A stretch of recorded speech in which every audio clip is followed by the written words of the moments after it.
The broadcast came through every channel. In the known galaxy, it wasn't begging.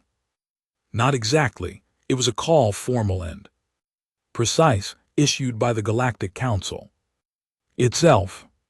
The words carried desperation even as they tried to sound official. We request military support against the Cathar Dominion. All species are required to contribute soldiers. The Council calls for unity. The rest of the galaxy took it as expected. Debates, negotiations, hesitations about numbers, costs, and the morality of sending young lives into a war none of them had started. But when the message reached Earth, the reaction was different. The Council wanted an army. Humanity sent something else. They weren't soldiers in the traditional sense, not anymore. They were the broken ones, the discarded ones, men who had nothing left to lose.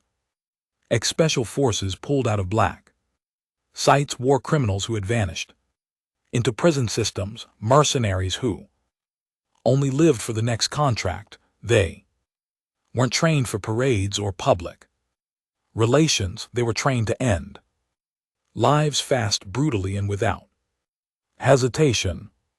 The galaxy would learn that distinction the hard way. Sergeant Dane sat in the transport's steel hold as it tore across void space toward the Council's staging world.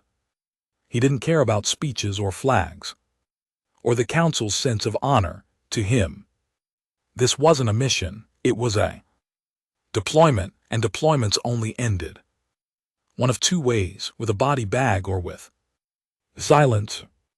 Around him, the others sat in shadow. No insignias, no uniforms, just men who had been hand-picked because they didn't fit anywhere else. The brass called them Special Compliance Units. Everyone else used a simpler name: Death Squads. The ship shuddered slightly as they dropped from void speed. Dane leaned his head back against the cold metal wall and closed his eyes. He could already imagine the reception. Soft-skinned alien officers trying to make sense of the monsters Earth had delivered. Sure enough, when the hatch dropped, the air was filled with that nervous silence, the kind that spreads when civilians meet predators. Rows of alien dignitaries and council marshals stood waiting, their robes stiff, their posture rigid. Their eyes darted between the humans as if they weren't sure if they had summoned soldiers or prisoners. The lead marshal, a tall insectoid with a polished carapace, stepped forward. "We thank you for your contribution," it said, voice echoing strangely. "You will be integrated into our command structure and no," Dane said flatly, his voice cut through the air like a blade. The marshal froze. "Excuse me." Dane stepped forward, boots grinding against the platform, his eyes cold. "We don't integrate, you tell us where the enemy is, we handle it, that's it." A ripple of unease spread through the aliens. One of them whispered too loud, "Are they even disciplined? These aren't soldiers, they're killers." Dane didn't bother to answer. The whisper was true. The first assignment came quick.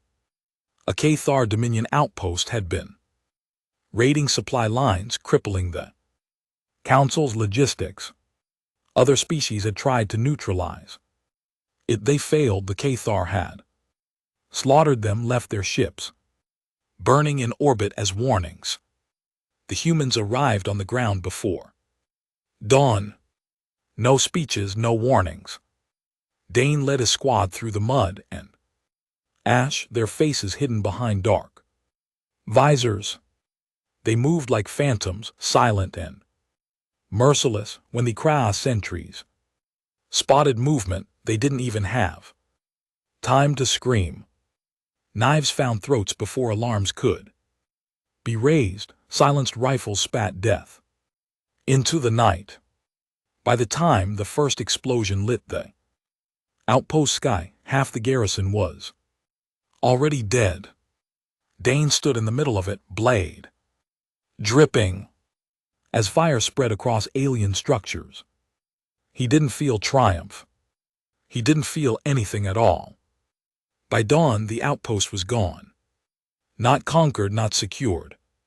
Gone. When the council investigators arrived, they found only ashes and bodies. Not a single Krayt prisoner. Not a single survivor. Just silence and smoke. One of the marshals whispered the words that would soon spread across the galaxy. The humans don't fight wars, they erase them. The fires of the outpost still burned. When the human transport lifted off, carrying Dane and his men back toward the council's fleet, none of them looked out the window at the devastation below. None of them spoke. Their silence was not discipline, it was instinct. Men like this had long ago learned that words only soften the edge of what they had to do. Dane sat with his hands resting loosely on his knees, the dark smear of Krayt blood still across his gloves. He didn't bother cleaning it off. Around him, his squad mirrored the same. Dead calm. Mason sharpened a blade in steady strokes, the rasp of metal against stone, breaking the drone of the engines. Hale sat hunched, head low, fingers twitching like he was still pulling a trigger. Two others leaned against the bulkhead, with eyes half shut, conserving energy the way predators do after a hunt. To any outsider, they looked half feral. To Dane, they looked ready. When the transport touched down on the council's staging platform, the reception was not celebratory. Rows of alien soldiers lined the landing bay. But their faces, whatever shapes those faces took, were pale, tense, wary. They didn't look at the humans as allies. They looked at them as if they were dangerous animals being escorted back into a cage. The insected marshal from before waited, with a cluster of council delegates. Its mandibles clicked nervously as the humans descended the ramp. Behind it, two smaller, avian-looking dignitaries whispered furiously, their feathers puffing up in agitation. "You annihilated the entire garrison," the marshal said, its voice forced into diplomacy. "We requested that you neutralize the outpost, yes, but there were protocols. Prisoners, interrogations, intelligence gathering. What you delivered was..." It faltered, searching for the word. "Slaughter." Dane met its multifaceted eyes without blinking. "You asked for results, you got them." The marshal stiffened. One of the avians hissed, "Your methods are barbaric. This is not how the council wages war. There are rules, codes, standards." Mason stepped forward, his still in hand, voice low and dangerous.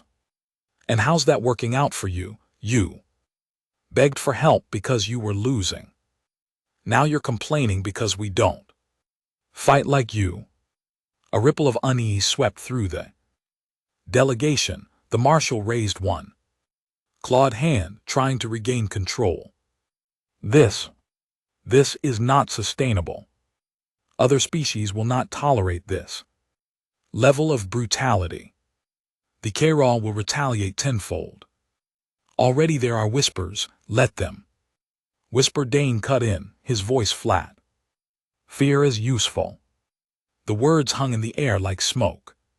For a long moment no one moved, then the marshal clicked its mandibles again, sharp with frustration. "Very well. But you are not free agents here. The Council has decided you will be reassigned under direct supervision. You will coordinate with Allied forces in the next operation. Dane almost smiled.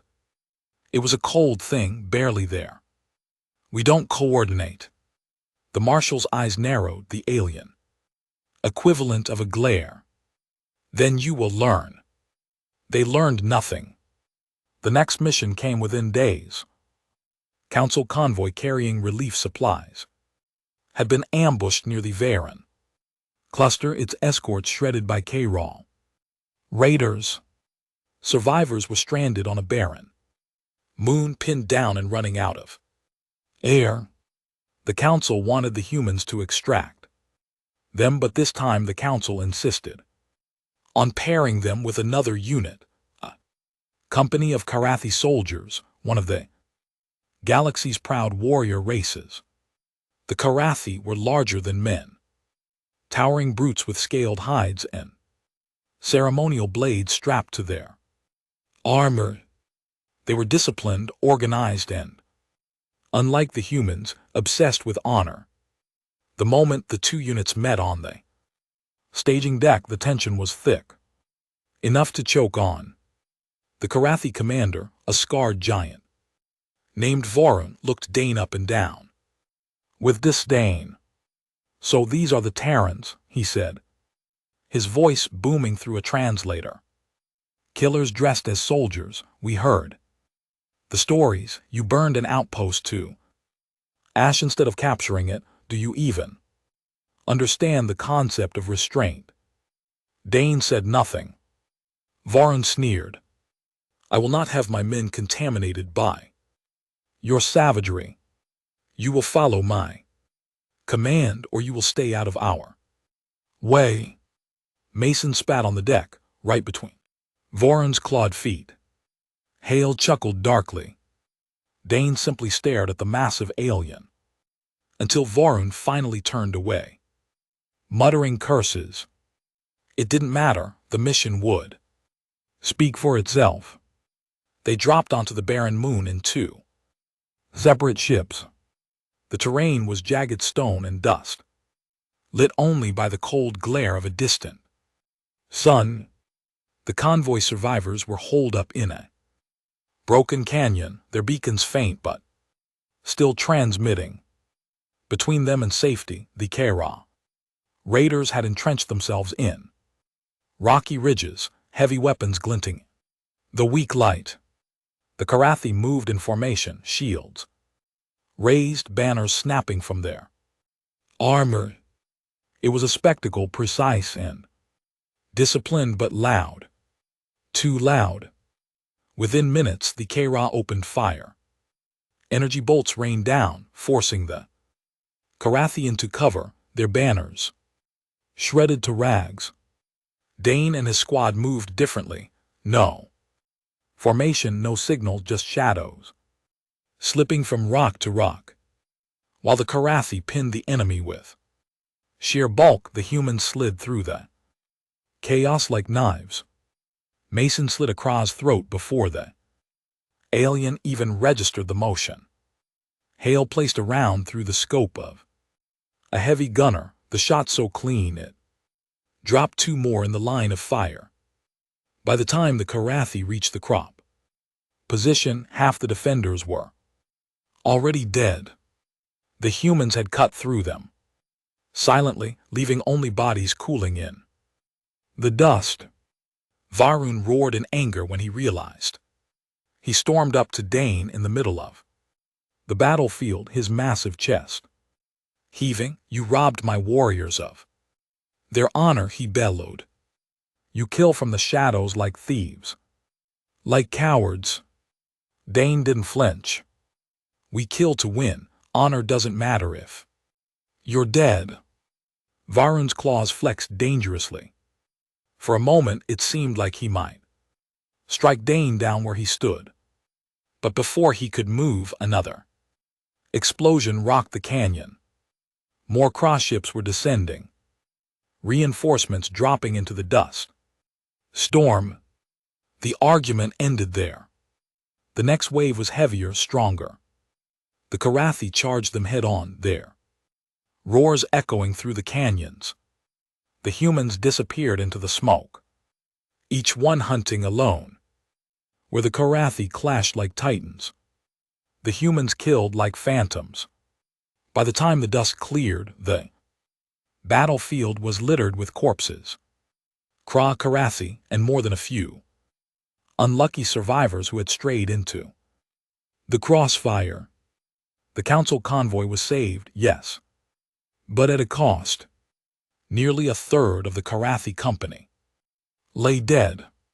And when the council reviewed the combat recordings, they saw once again what the humans truly were: executioners, not soldiers. In the council chambers, voices rose in fury. Delegates from softer species demanded that humanity be withdrawn, that these death squads be sent back to their home world before they poisoned the war effort with their brutality. The Karathi delegation stormed out in disgust, calling the humans dishonorable, unworthy of being allies. But others were silent, because buried beneath the outrage was a truth none of them could ignore. The humans won. Every mission they touched ended in results. Terrifying results, yes, but victories where others had only delivered stalemates or defeats. And in the quiet corners of the council's war rooms, whispers began to spread. Whispers that maybe these Terrans were exactly what the galaxy needed, that maybe the council hadn't unleashed monsters. They had unleashed the only thing strong enough to match the Cathar. Back in the barracks, Dane stripped off his armor and sat on the edge of his bunk. His squad moved around him in silence, cleaning weapons, tending wounds, sharpening steel. None of them looked uneasy. None of them cared about the political storm outside, but Dane could feel the shift in the air. The aliens didn't want them here. They feared them. And fear had a way of twisting into betrayal when the time was right. He leaned forward, elbows on his knees, eyes cold. This war isn't about saving them, he said quietly, voice low enough that only his squad could hear. It's about proving we can do what they can't. And when they're done using us, when they try to throw us away. Mason grinned, teeth sharp in the dim light. Then we'll show them what happens when you betray a death squad. The room went silent again. Not because they disagreed, but because every man there knew it was true. The galaxy had asked for an army. They had sent killers instead. And killers don't go back into cages. Quietly, the council chambers were filled with noise. Not the dignified debate of diplomats, but the raised voices of frightened leaders. The last mission on the barren moon had cracked something wide open. The humans had saved the convoy. Yes, but the recordings were spreading through the fleets like infection. Soldiers whispered about the way the Terrans moved. Commanders whispered about the Karathi dead, their bodies left in heaps while the humans walked away untouched. The galaxy was afraid. The insectoid marshal stood rigid at the center of the storm, mandibles clicking in agitation. This cannot continue, it snapped. Voice amplified across the chamber. The Terrans do not fight wars, they butcher. Already the Karathi delegation threatens to withdraw their forces if humans remain deployed. Do you understand what that means? An entire front collapsing. The Cathar will roll over us like fire through dry grass. A reptilian delegate slammed a claw against the table. And what do you suggest? Send them home? The Cathar were winning before They arrived, every world they touched. Fell every battle we lost, and now, since the humans joined, we have victories. Yes, they are ugly victories. Yes, they are horrifying. But the Cathar bleed, and the Cathar only respect power you would throw away. The only thing that terrifies them. A murmur ran through the chamber. One of the avian representatives leaned forward, feathers twitching nervously. Terrify them, yes. But what happens when the humans turn on us? Have you seen the footage? They do not follow orders. They do not respect authority. They answer only to themselves. We called for allies, not predators. The reptilian snarled. Predators are what we need. The chamber dissolved into argument. Again, voices overlapping, claws and feathers and mandibles slamming. It was chaos. It was fear dressed as politics. In the shadows of the chamber behind the rows of delegates, the intelligence operatives listened in silence. They didn't speak, they didn't argue. They simply watched and recorded and calculated, because already the decision had been made, not in the chamber, but in quiet backrooms where true power was wielded. The humans were useful, but they were too dangerous to keep forever. They would need to be contained. And if containment failed, eliminated. Dane didn't care about council chambers. He didn't care about speeches or politics or whispers. He cared about missions. He cared about men. The rest was noise. But even in the barracks, even among killers who didn't give a damn about alien posturing, the whispers found their way in. Mason spat into a rag as he polished his rifle. They're talking about pulling us out, he muttered, voice sharp with contempt. Calling us unstable, dangerous. Like they weren't the ones who begged for us in the first place. Hale chuckled darkly, his eyes never leaving the knife he was running across. A whetstone. They're scared, that's all it is. Scared little things who asked for wolves and then cried when the wolves showed teeth. Dane leaned against the bulkhead, arms crossed. He said nothing for a long while. When he finally spoke, his voice was flat, cold. Scared allies are worse than enemies. At least enemies don't pretend. The men fell silent at that. They all knew what it meant. If the council decided they were a liability, if they tried to cut them loose, the death squads would not go quietly. The next mission arrived faster than expected. It reeked of politics. Council briefed it with unusual ceremony, as though dressing the orders in silk might hide the knife beneath. A massive K-Ranch fortress had been identified deep in contested space. Intelligence suggested it was a command hub coordinating raids across half the front. If it fell, the council would gain a decisive advantage. The humans were to lead the assault, but not alone. The Karathi were assigned as primary support. Their commander Varun reinstated despite the heavy losses. Under his watch, several other species contributed detachments as well. The council painted it as unity, as proof that the galaxy still fought as one. Dane saw it for what it was. A leash. Too many eyes, too many witnesses, too many ways for this mission to become something other than victory. He didn't like it. His men didn't like it. But orders were orders. And Dane had learned long ago that orders didn't matter half as much as how you twisted them when the bullets started flying.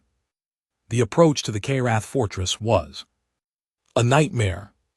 Jagged asteroids ringed the planet like teeth forcing the fleet to weave through narrow corridors of rock and debris. Karath patrols prowled constantly there, sleek black ships darting through the shadows.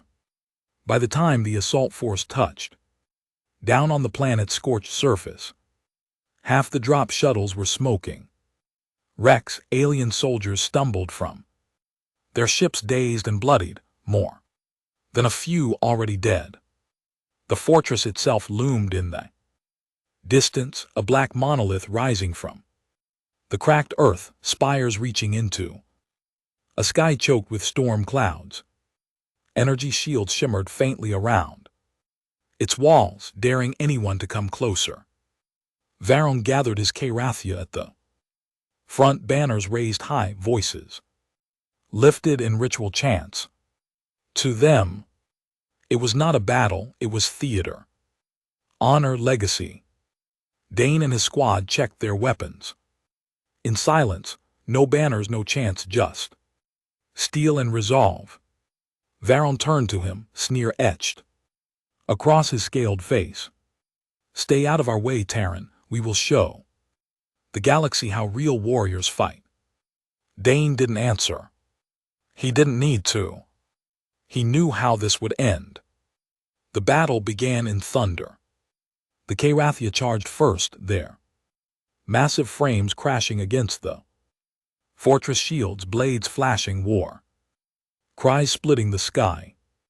Energy bolts rained down from the battlements, cutting into their lines. But still they pushed forward, hacking at the barriers like ancient berserkers. The other species followed in staggered formations, trying to support the Karatha's brute force with precision. Fire. The field became chaos, aliens screaming, weapons roaring, bodies falling, and the humans vanished, while the others drew the fortresses. Wrath, Dane and his squad slipped into the smoke and dust. They found cracks in the shield where no one else had thought to look, weak points masked by the fortress's arrogance. They cut through them with explosives, slid inside the walls, and began the work they were made for. Inside the fortress was a maze of steel and shadows. Cross soldiers patrolled in discipline, squads, weapons ready, voices harsh and guttural. None of it mattered. Mason's blade whispered across throats. Hale's rifle barked once, twice, each shot clean and final. The others moved like wraiths clearing halls before alarms could even rise. Dane led from the front, cold eyes scanning every corner, every shadow. He moved like a man who had lived his entire life in war. And in truth he had. By the time the Krah realized intruders were inside, half their command staff lay dead. But victory never comes without a price. The deeper the humans pushed, the heavier the resistance grew. Automated turrets hummed to life, shredding walls into molten slag. Krah warriors in heavy armor forced brutal close quarters fights. Dane's men bled. Mason took a round through the shoulder. Hale's knife hand shook from burns where plasma had kissed his flesh. Still they pushed forward. Still they killed. And then they reached it, the command chamber. The Cathar commander stood waiting, a massive brute clad in black armor, eyes burning like coals. Its voice boomed across the chamber. Terrans, I knew it. What be you? It didn't posture, it didn't threaten. It simply drew its blade and charged. The fight was chaos. Dane met the commander head-on, steel against alien alloy, every strike rattling bone. The others circled, firing, stabbing, cutting, but the Cathar was a monster, shrugging off wounds that would have killed 10 lesser soldiers. It took everything, every shot, every blade, every ounce of fury to bring it down. Dane drove his knife through the Commander's throat as Hale emptied a rifle into its chest, Mason jamming explosives into its armor. The beast collapsed, finally shaking. The chamber with its death throes. The fortress command was theirs. The battle outside began to shift, with their leader dead and their systems. In chaos, the Cathar broke, scattering. Into retreat, the council forces roared. In triumph, the Karathi raised their banners declaring victory. The galaxy would remember this day, but inside the chamber, Dane stood silent, blood dripping from his blade, eyes cold. Because even as the fortress burned, he knew the truth. This wasn't a mission. It was a test. The council had thrown them into hell, surrounded them with witnesses, waiting to see if the death squads would break. And they hadn't. They had won, which meant the council would fear them even more. That night, as the fleets regrouped, Dane sat alone in the dark hold of his transport. His men slept fitfully around him. Wounds bandaged, weapons cleaned. He stared at the floor, jaw clenched. He could feel it now, clearer than ever. The weight of eyes watching from the shadows. The council didn't want them as allies. The council wanted them as weapons. Sharp and brutal, but disposable. And one day soon, the order would come. Not to fight the Kraw. To put down the humans. Dane's lips curled into something that might have been a smile if there had been any warmth in it. Let them try. The fortress was ash when the humans left it behind. 1,000 alien soldiers cheered the victory, banners waving, horns blaring, fleets signaling across the void. The official reports called it a turning point in the war.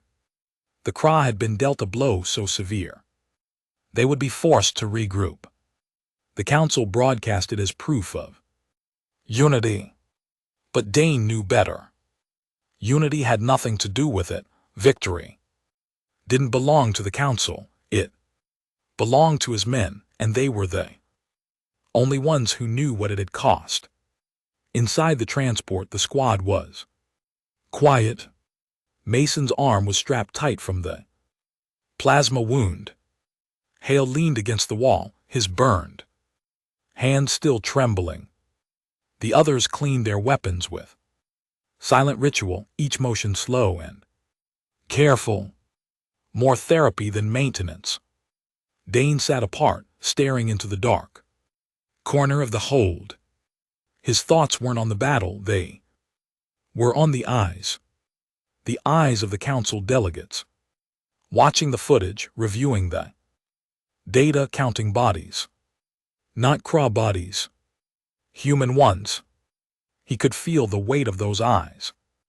Even now, the council convened in secret. No grand chamber this time, no rows of squabbling delegates, just a handful of the most powerful, those who actually made decisions while others screamed. The insectoid marshal clicked its mandibles in measured rhythm, pacing across the polished floor. They are unstable, you saw the reports. They follow no chain of command, no structure, no code. They kill everything in their path. If we allow them to continue unchecked, they will fracture the entire alliance. The reptilian leaned back in its chair, claws tapping lazily. Unstable, yes, but effective. Do you deny the results? Every engagement they touch turns to victory. At what cost? The avian shrieked, feathers ruffling. The Karathi despised them. The Shiri have already withdrawn their detachments, rather than serve beside them. Every day resentment grows, every day fear spreads. Sooner or later, someone will decide the Terrans are the greater threat than the Krah. The insectoid stopped pacing. Its multifaceted eyes glimmered in the low light. Then we remove the threat before it grows too large. Silence followed. No one protested. Because the truth was clear, the humans had shown too much. They would not be allies, they would not be controlled, they would be erased. The orders came within a week. Dane's squad was summoned to a briefing aboard a council carrier. The mission was presented with all the usual ceremony, as though anyone in the room believed in honor anymore. A Kra weapons depot had been located on a remote volcanic world. The depot supposedly housed stockpiles of plasma artillery that had been crippling the Council's fleets for months. The humans were to infiltrate, sabotage, and destroy the depot before it could be relocated. Dane listened without expression, but the details itched at him. Too neat, too simple, intelligence too perfect, the kind of perfect that stank of bait. When the briefing ended, the marshal's eyes lingered on him just a moment too long. Dane held the stare, unblinking until the insectoid looked away. That night, as the squad prepared, Dane gathered them in the hold. His voice was low, calm, but every man there felt the tension. This isn't about the depot, Dane said. It's about us. Mason frowned. You think it's a setup? I know it is. Hale grinned without humor. Finally, I was starting to wonder when they'd grow the balls to try. The others shifted, checking weapons with renewed purpose. None of them were surprised. They had all known, in their own way, that this day would come. Dane leaned forward, eyes sharp. We're not dying on their leash. If they want to kill us, we make them pay for the attempt. The volcanic world was a hellscape. Rivers of molten rock cut through black stone ridges, choking the air with sulfur and ash. The heat shimmered even through their visors, every breath like swallowing fire. The depot loomed in the distance, sprawling complex of black towers and glowing shields built into the side of a jagged cliff. It looked wrong immediately. Too quiet, too clean, no patrols, no defenses. Dane signaled for silence. The squad advanced through the rocks, spreading wide, weapons ready. Mason climbed to higher ground, scanning through a scope. Hale moved low, knife in hand, eyes darting to every shadow. And then Dane saw it, not cross soldiers, not plasma artillery, council troops. Dozens of them, hidden poorly among the rocks, weapons trained on the approach. Not guarding the depot, guarding the kill zone. The trap snapped shut. Gunfire erupted from the cliffs, a storm of plasma and steel. The squad dove for cover as the world lit up around them. Rocks shattering, molten spray exploding into the air. Mason cursed into the comms. Told you it was too easy, Hale laughed Farrell as he slit the throat of the first council soldier stupid enough to get close. Finally, some honesty from our friends. Dane moved like a ghost through the chaos, barking orders sharp and fast. Break their line, take the high ground. Don't give them room to breathe. The squad obeyed without hesitation. They weren't soldiers anymore. They were predators unleashed. Council troops fell by the dozen, their formations shredded by shadows they couldn't track. The humans didn't fight fair. They never had. Smoke, blood, and screams filled the air, until the kill zone looked less like a battlefield and more like a slaughterhouse. When the last shot faded, silence pressed heavy against the volcanic wind. Bodies littered the rocks, council. Insignias burned among the dead. Dane stood over them, breathing slow. Come. He wiped blood from his blade with mechanical precision. They thought we wouldn't see it, he said quietly. They thought they could erase us like we were just another problem. Mason spat into the ash. Their mistake. Hale crouched beside a corpse, prying a plasma pack free. His grin was sharp and ugly. They've declared war on us now, not the Catharas. The others nodded in grim silence, because they all understood what this meant. The galaxy wasn't afraid of losing the war, the galaxy was afraid of them. And that meant the real war had just begun. Hours later, Dane accessed the depot's systems. There were no plasma stockpiles, no weapons, nothing but empty corridors and falsified data. The Council hadn't even bothered to make the lie convincing. They hadn't cared if the humans noticed. They had only cared that the humans died. Dane stared at the empty screens, jaw tight. For a moment, his hand trembled. Not from fear, from rage. They've shown their hand, he said. Finally turning to his men, his voice was steel. The Council wants us gone. They don't care about victory. They don't care about the Cathar. They care about control, and they'll keep sending us into traps until we're ash like this depot. Mason stepped forward, eyes cold. So what now? We keep playing their game. Dane shook his head slowly. No. We stopped playing. The squad stared at him, the weight of the words sinking in. For years they had been weapons. For months they had been the galaxy's monsters, but now they were free. Free to choose their own war. Dane's gaze swept over them one by one.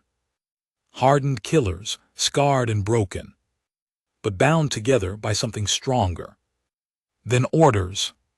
They want to fear us, Dane said.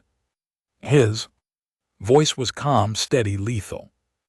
Then let's give them a reason. Back in the Council's secure chambers, news of the failed operation spread like wildfire. Reports arrived of heavy casualties among the escort troops, of human survivors unaccounted for. The marshal slammed a clawed hand against the table. Unacceptable. They should have been contained, eliminated. The reptilian hissed low. Instead, you've unleashed them. If they survived, and they will survive, you've given them proof of betrayal. They will not forgive it. The avian's feathers puffed in panic. Then we must unite against them, all species at once, before they strike first. The chamber fell into silence, because the truth was already clear. The humans would strike, and when they did, no one knew if even the combined strength of the galaxy could stop them. On the volcanic world, Dane and his squad stood amid the burning wreckage of the false depot. The flames painted their faces in red and gold, their eyes cold, their weapons dark against the glow. For the first time since arriving in this war, Dane felt clarity. They weren't here to save the galaxy. They weren't here to fight the Kahara. They were here to survive, and anyone who stood in their way, Council Kahara, or anyone else, would learn what it meant to fear humanity. The galaxy had asked for an army. It had sent death squads, and now those squads were at war with everyone. The volcanic world fell silent behind them as the humans vanished into the void. No reports were filed. No council channels answered. No survivors confirmed. Dane had chosen their path the moment The trap was sprung. No more leash, no more chain of command. No more pretending they were part of someone else's war. Now they were ghosts. The stolen dropship shuddered as it broke through void space, hull scorched. Engines coughing from the abuse. Inside, the squad sat in the red glow of emergency lights. Mason stitched his own shoulder with crude precision, the needle biting flesh, without so much as a flinch. Hale dismantled and rebuilt his rifle on repeat, every motion sharp, mechanical, obsessive. The others sat silent, faces blank, weapons close. Dane stood at the cockpit watching the stars smear into black streaks, his jaw clenched tight. For the first time in months, he wasn't thinking about the Cathar. He wasn't thinking about council missions. He was thinking about revenge. News spread fast across the council. Fleet's official broadcasts lit every screen, every channel carrying the same message. The Terran death squads have gone rogue. They betrayed their mission, attacked Council forces, and now operate as enemies of the Alliance. They are to be considered hostile, dangerous, terminate on sight. The footage that followed was spliced together from mission recordings, grainy images of humans stabbing, shooting, burning. The narration painted them as war criminals, monsters who had slaughtered allies as easily as enemies. The galaxy ate it up. Alien soldiers cursed their names. Barracks. Delegates swore vengeance in council halls. Civilians whispered stories of the Terrans who drank blood, who killed for sport, who would one day come for their children. But not everyone believed. In backwater colonies, among smugglers and mercenaries, in the gutter worlds, where council law never reached, the stories twisted into something else. The humans weren't monsters, they were legends, men who answered betrayal with fire, men who refused chains, men who carved survival from the throat of the galaxy itself. And legends had a way of attracting followers. The first raid was small. A council freighter loaded with medical supplies, escorted by a handful of patrol ships. The humans hid it in the dark between systems, striking fast, brutal, and precise. They boarded the freighter, cut down the guards, stripped it clean. Not a single alien crewman survived. The squad left the ship adrift, a burned husk spinning through void space. When the council found it, every wall was marked with the same words scrawled in blood: "We are not your soldiers." The second raid was larger, a convoy of fuel tankers, heavily armed escorts, bristling with guns. The council expected pirates. They weren't prepared for humans, Danes. Squad tore through the escort ships like wolves through sheep, their stolen dropship darting and weaving with impossible precision. They boarded the tankers, planted charges, and vanished before reinforcements could arrive. When the council ships found the wreckage, the fuel burned in great rivers of fire, lighting the system like a second sun. The humans didn't leave a message this time. The fire spoke well enough. By the third raid, the council was desperate. They doubled patrols, tripled escorts, rerouted supplies through safer channels. It didn't matter. The humans adapted faster than any fleet could. They struck where the defenses were weakest, where the council thought no one would dare. They vanished before pursuit could close in, and every time they hit, they left nothing but corpses and ash. The broadcasts grew more frantic. Terrans are terrorists, murderers. threat to all species. But in the shadow markets of Frin, systems, merchants sold trinkets painted in human colors. Smugglers whispered about seeing Danes, squad with their own eyes. Young mercenaries spoke of joining them. One day, fighting not for council lies, but for their own survival. Fear was spreading, but so was respect. One night in the black between systems, they found allies of a kind.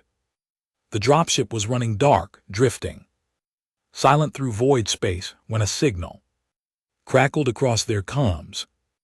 A voice, low and guttural, speaking in broken trade tongue. You are Terrans, we know, we watched. We approve. Dane's eyes narrowed. He traced the signal to a small frigate trailing just outside weapons range. Its markings were old, faded scavenger paint across. Stolen metal, not council, not craw. Something in between. State your business, Dane replied. Voice cold. The guttural voice rasped. Back, business is survival, you kill. Council, we want council dead, same. Goal. Mason leaned forward, scowling. Probably a trap. Hale smirked, so what, we're good at traps. Dane considered the signal for a long moment, then he answered. Duck. But try anything stupid and we'll paint your hull with your own blood. The scavenger crew that boarded looked like nightmares, mixed species outcasts.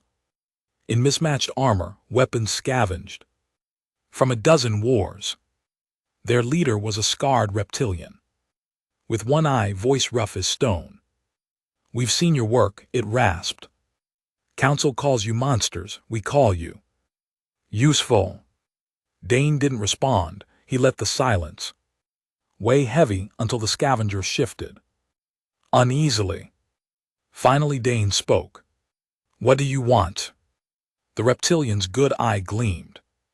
Trade, you need fuel, weapons, safe ports, we need killers, you raid for us. We supply you, together we survive. Mason's lip curled. Sounds like slavery. The reptilian bared jagged teeth. No. Sound like business. Council already hunts you, Craw already fear you. Better to have allies than none. The squad watched Dane. They trusted him to decide. Dane's eyes were cold as void. We're not your mercenaries, we don't fight for anyone's banner, we fight for ourselves. You want us to bleed for you. Wrong squad. The reptilian hesitated, then it laughed low and rough. Good, that's the answer I hoped for. No masters, no chains, only survival. Supplies changed hands, no contract signed, no deals bound. But the seed was planted. The humans weren't alone anymore. The Craw noticed too. In council transmissions, fragments of intercepted Craw chatter began to appear. They spoke of the Terrans not with hatred but with caution, respect. The humans burn everything they touch. They are not soldiers, they are plague. Better to turn a plague upon the council than waste time destroying it. The implication was clear. The Craw wanted to use them. Dane sat in the cockpit, watching the stars slip past. Mason snored low against the bulkhead, his arm still stiff. Hale sat cross-legged with his knife, carving patterns into the steel floor. The others slept in uneasy silence. Dane didn't sleep. Not anymore. His mind was sharp, restless, hungry. He thought about the council, about their trap, about the whispers of fear spreading across fleets and colonies. He thought about the scavenger allies, the Craw chatter, the galaxy watching with wide, terrified eyes. And he realized something. They had already lost the war for control. They weren't soldiers anymore. They weren't part of anyone's command. But fear was theirs. And fear was power. Dane leaned back, eyes narrowing. "We don't need armies," he murmured. Voice low, barely audible even to himself. "We are the army." The words felt right. Heavy. Final. The galaxy had asked for soldiers. Instead, it had unleashed executioners. And executioners don't stop until the world is silent. Across the Council's fleets, panic spread. Convoys rerouted patrols.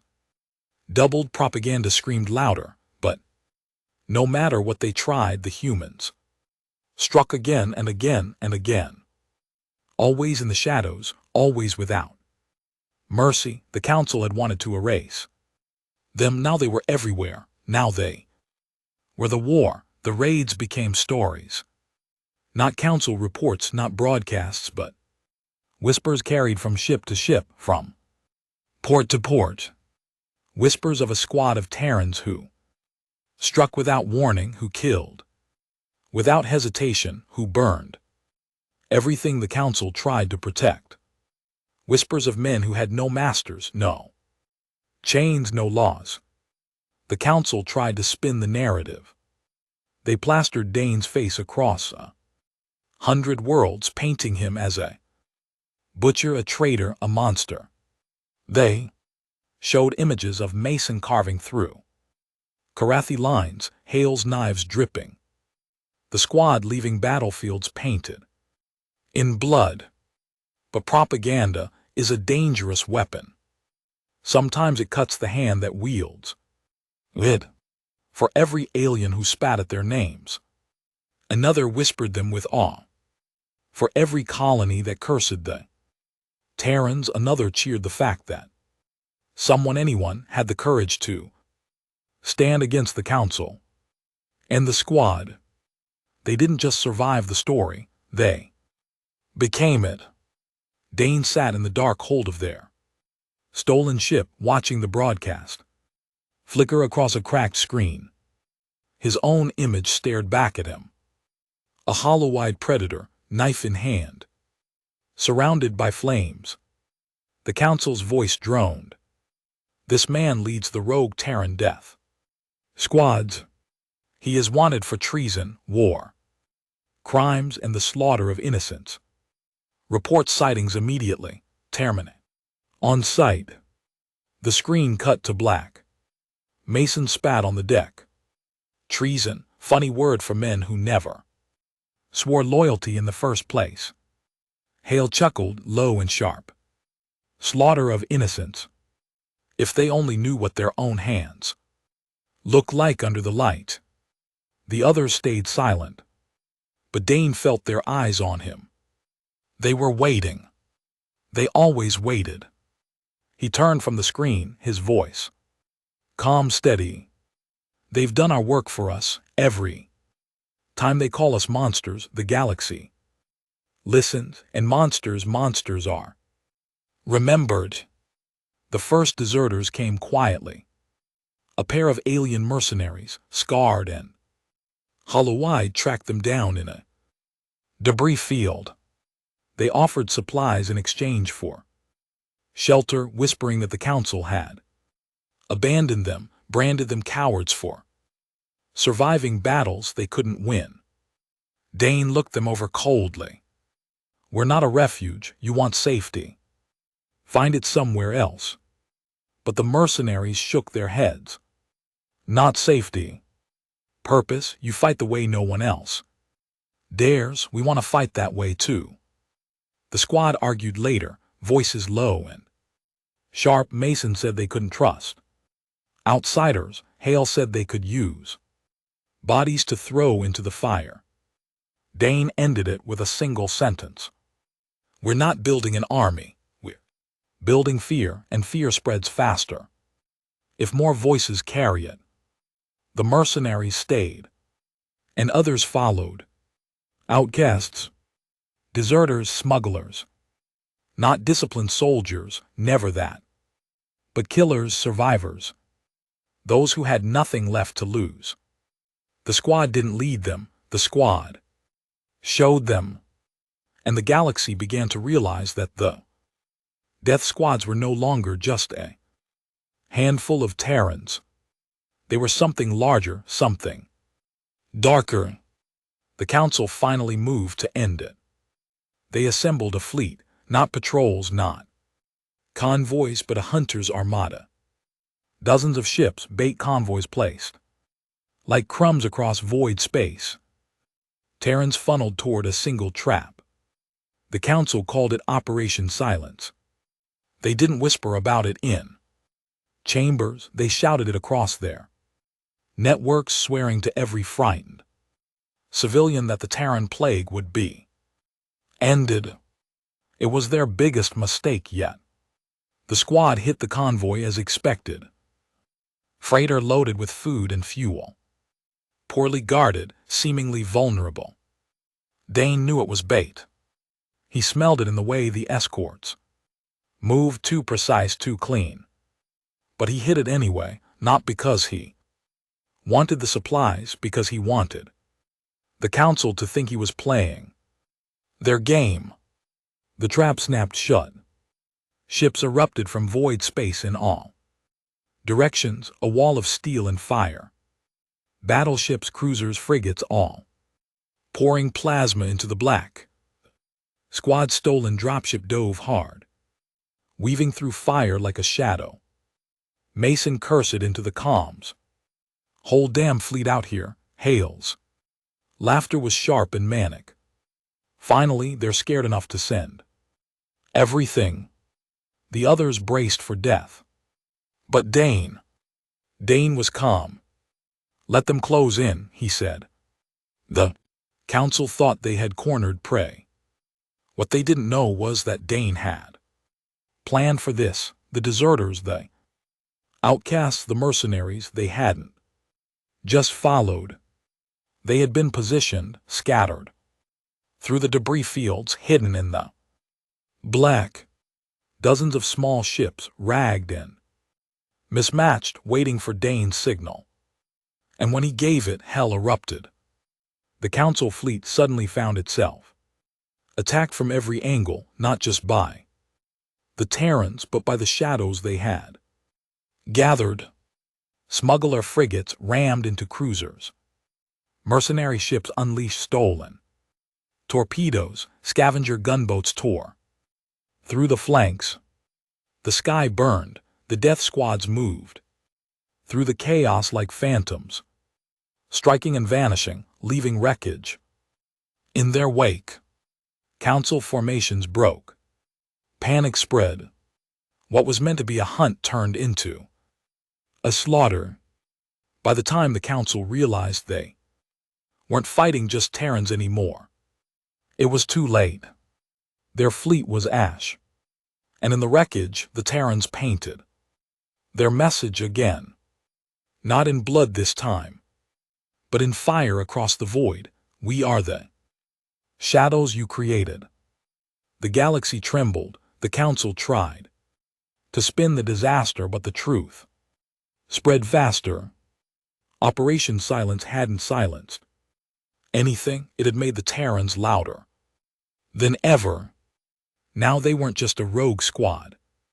They were a movement. Colonies whispered of joining them. Mercenaries offered their blades. Even some Council soldiers began deserting, leaving messages behind. Better to fight with wolves than die with sheep. The Craw watched amused.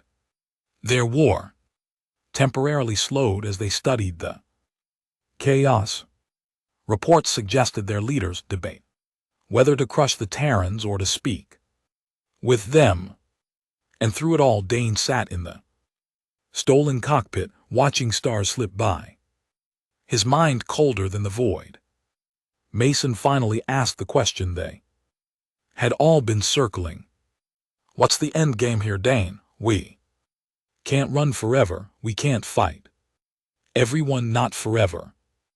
Dane turned his eyes from the stars, his voice flat and sharp. We don't run. We don't hide, we don't fight for them. We don't fight for the Cathar. We fight for us, and when they look at the dark, I want them to remember what waits there, us humanity, death in uniform. Hale grinned, blood still crusted on his burned hand. So we don't end the war. We become it. Dane didn't smile. But he didn't need to. Because that was the truth. On a fractured outpost at the edge of the galaxy, a group of smugglers gathered around a flickering, hollow screen. It showed grainy footage of human silhouettes moving through smoke. Council soldiers screaming in the dark. The audio carried a single voice, cold and steady. Dane's voice. You asked for an army, we gave you death squads, and now you'll see what happens when death stops following orders. The smugglers sat in silence. Then one of them whispered what many across the galaxy were already saying. They're not soldiers anymore, they're executioners, and executioners don't stop until the galaxy is silent. For the first time in history, the Council feared more than the Cathar. They feared the Terrans. And for the first time in history, fear itself belonged to humanity. The wreckage of Operation Silence Still drifted through void space when the message came. It wasn't Council channels, it wasn't smugglers or scavengers, it wasn't even one of the frightened colonies whispering for help. It was the Cathar. The transmission cut through every jammer the squad had set. Clean and deliberate. The voice that came through was deep, guttural, carrying a weight that silenced the room. Terrans, you are no longer prey, you are potential. The men stiffened, Mason's jaw tightened, Hale's grin sharpened. Dane just leaned forward, eyes narrowed. At the flickering hollow, the voice continued. You fight as we fight, without mercy, without hesitation. You are not bound by chains. You are what the Council fears most and what we respect most. There was no threat, no insult, just acknowledgement. And then the words that changed everything. We would meet. The squad argued for hours. Mason swore it was a trap, the same kind the Council had laid. Hale laughed it off, saying if the Cathar wanted them dead, they'd already be corpses. The others hovered between unease and hunger. The hunger for something bigger than just running, bigger than raids and whispers. Dane listened. He let them speak, let them vent, let them spill the truth. Then he stood, his voice calm, final. They want to meet because they respect us, not because they love us, not because they trust us, because we've shown them fear. That's the only language that matters in this galaxy. And if we don't hear them out, someone else will, someone weaker, someone who will sell us out. We meet them on our terms, and if it's a trap, he glanced around the room, eyes cold. Then we show them why traps don't work. On death squads, the meeting place was a dead world. A barren rock spinning in the dark. Stripped of atmosphere long ago, no life, no colonies, no fleets, just silence.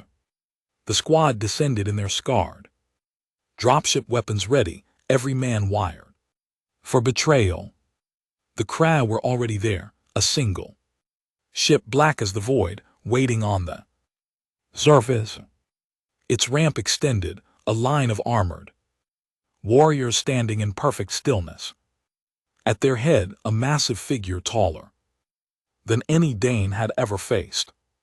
Eyes burning like coals. The Kra commander. Dane stepped forward first, his men flanking him like shadows. The silence between the two sides was heavier than The planet's dead gravity. Finally, the commander spoke. Its voice was like grinding stone. You are smaller than I expected. Dane's voice was flat. And you're slower than I expected. The Kra warriors tensed claws, twitching toward weapons, but the commander raised a hand, silencing them. And then, to Dane's surprise, it laughed. Good, you are not afraid. The negotiations were nothing like council diplomacy, no speeches, no ceremonies, no false kindness, just blunt words. The Kra commander laid it out simply. The war was changing. The council was fracturing. The humans had already done more damage to unity than the Cathar ever could. You are proof, the commander growled. Proof that the council's codes make them weak, that fear not honor is the true weapon. Join us and the galaxy will learn the truth. The squad exchanged uneasy glances. Hale's grin widened. Mason's hand clenched on his rifle. Dane stayed silent, eyes locked on the commander. Finally he spoke. You don't want us as allies, you want us as tools, same as the council. You want us to bleed for you while you sit on your throne. The commander's burning eyes narrowed. And you? What do you want? Dane stepped forward, close enough to feel the heat of the alien's breath. His voice was low, cold, final. I want the galaxy to remember humanity the way it remembers fire. Not as soldiers, not as slaves, as executioners. The Cathar commander studied him for a long moment. Then it nodded once, slow and heavy. Perhaps, it said. Perhaps you are more dangerous than even we imagined. They left without an agreement, no treaties, no oaths, no promises. But there was no battle either. And that, Dane realized, was the agreement. The Cathar would not hunt them. Not yet. Not while they burned the council from within. It was respect. Dangerous respect. The council, meanwhile, descended into panic. The failure of Operation Silence had shaken them, but whispers of the Cathar meeting with Terrans cracked something deeper.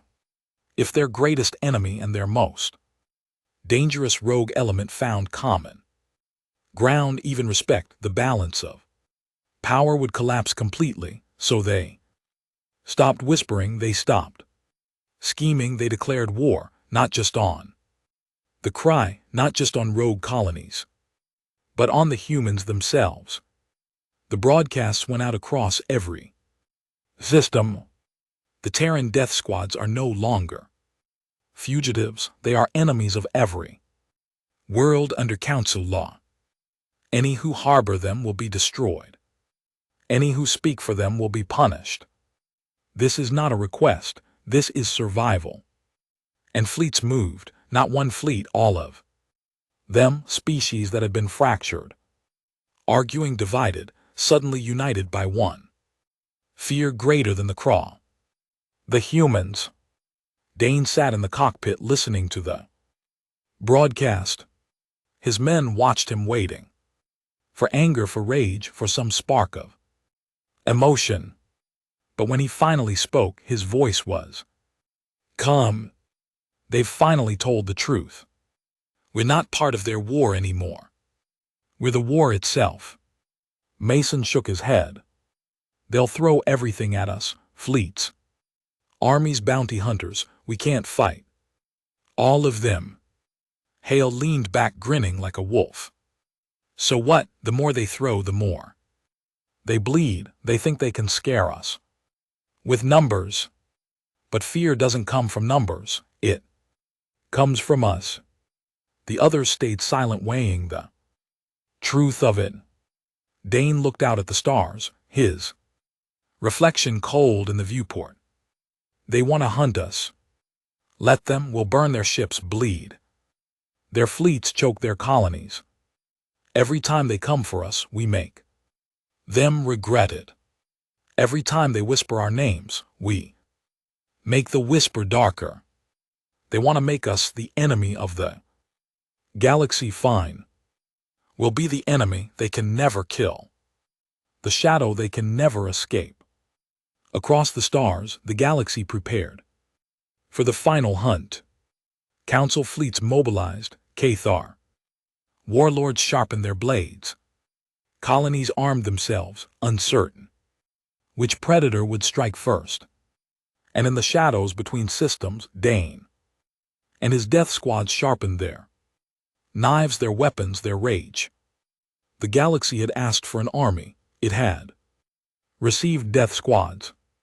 And now those death squads stood at the edge of legend, ready to carve their mark into history. With blood and fire, Dane knew what came next. The end. One way or another. The stars were full of enemies. From the moment the Council's declaration spread across the galaxy, Dane knew what was coming. Fleets would rise, colonies would burn entire. Species would set aside centuries of hatred just to destroy the Terrans. And he was right. The first sighting came in the form of scanners screaming warnings across their stolen ships' consoles. An armada, not patrols, not convoys. A united fleet, dozens of species side by side, their banners flashing across the void. They weren't here for the Cathar. They were here for him. In the hold, Mason slammed a fresh clip into his rifle, his face pale but steady. That's it then, whole damn galaxy wants us gone. Hale grinned, his knife flashing as he twirled it in the dim light. Good, makes it easier, no more guessing. Who's a friend? The others moved in silence, checking weapons, strapping armor, tightening straps. They weren't nervous, they weren't afraid. They'd lived too long with death for fear to matter anymore. Dane stood apart, his eyes locked on the hollow map as the fleet formation shifted. He wasn't looking for weakness. He wasn't planning survival. He was looking at history being written. And he knew whose name would be carved into it. The Council fleet advanced in waves, the void lit with streaks of plasma and the roar of engines. Dane's squad moved like phantoms, weaving through fire, striking from the shadows. Their ship tore through escorts, boarded frigates, left wreckage spinning like corpses in the dark. But for every ship they destroyed, 3 more closed in. The fleet was too large, too coordinated. For the first time, Dane felt the inevitability pressing down on him. And then the Krah arrived, their ships dropped out of void space like knives. From the dark, black hulls bristling with weapons, they didn't attack the humans, they didn't attack the Council. They attacked both. The battlefield dissolved into chaos. Council cruisers clashed with Krah. Warship screams flooding comms as allies turned to enemies in seconds. Explosions ripped across the void, the fire swallowing ships whole. And in the middle of it all, Dane and his squad carved their path. They boarded a Council dreadnought, cutting through its corridors like wolves in a slaughterhouse. Mason fired until his rifle clicked. Empty, then swung it like a club. Hale moved with his knife, a blur of blood and motion. Laughter echoing off steel walls. The others followed, every step leaving bodies behind. Dane led them with cold precision, his blade dripping as he moved from kill to kill. He didn't fight like a soldier, he fought like inevitability, each strike final, each motion perfect in its brutality. By the time they reached the command Deck the dreadnought was already dying. Fires roared through the hull, alarms screamed, bodies littered the floor. Dane stood at the center, breathing steady, his visor cracked, blood streaking his armor. The alien officers stared at him in terror, their weapons trembling in their hands. He raised his voice calm, steady, carrying across the dying ship. You asked for an army, we gave you. Death Squad, you called us monsters. You were right. He stepped forward, his eyes burning cold. And monsters don't die quietly. The dreadnought went up in fire, its death lighting the battlefield. The squad barely escaped in a stolen shuttle, tumbling through the chaos of fleets tearing each other apart. The council was breaking. The Krau were bleeding. The void was littered with wreckage and corpses. And still the humans fought. But the cost was rising.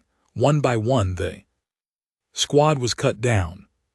Mason fell first, plasma tearing through his chest as he shielded Hale from fire. He died without a word, his rifle still clutched tight. Hale went next, surrounded in a corridor, knives flashing until his body gave out under the weight of too many blades. His laughter echoed even as he fell. The others followed, each one carving blood into the galaxy before they dropped until only Dane remained. His shuttle crashed on a barren moon, smoke and fire tearing across the surface. He dragged himself from the wreckage, armor broken, blade dull, blood dripping from every wound. Above him the sky burned. Council and Cathar fleets shredded each other, explosions lighting the void like a second sun. Dane stood on the rocks, broken but unbowed, and activated the shuttle's last transmitter. His voice carried across every frequency, bleeding into comms on both sides. This is Sergeant Dane of Earth. The battlefield stilled. The fleets listened. You called us monsters, you tried to erase us, you sent fleets, armies, assassins, and still we burned you. He coughed, blood spilling from his lips, but his voice never shook. You wanted us to be soldiers, you wanted us to die for your wars. But we weren't soldiers, we weren't slaves, we were death. And death doesn't bow to anyone. He raised his blade, cracked and bloodied, towards the burning sky. Remember this. Humanity doesn't beg.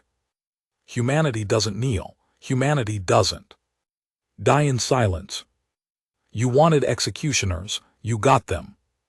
And we don't stop until the galaxy is silent. The signal cut in static. Moments later, the fleets clashed again. Fire swallowing the moon, erasing Dane in the blaze. But the message spread. It bled through council broadcasts, carried in fragments through smuggler channels, whispered on colonies at the edge of space. Humanity had not survived, it had become legend. And the legend was simple: the galaxy had asked for an army, humanity sent death squads. And death squads never die.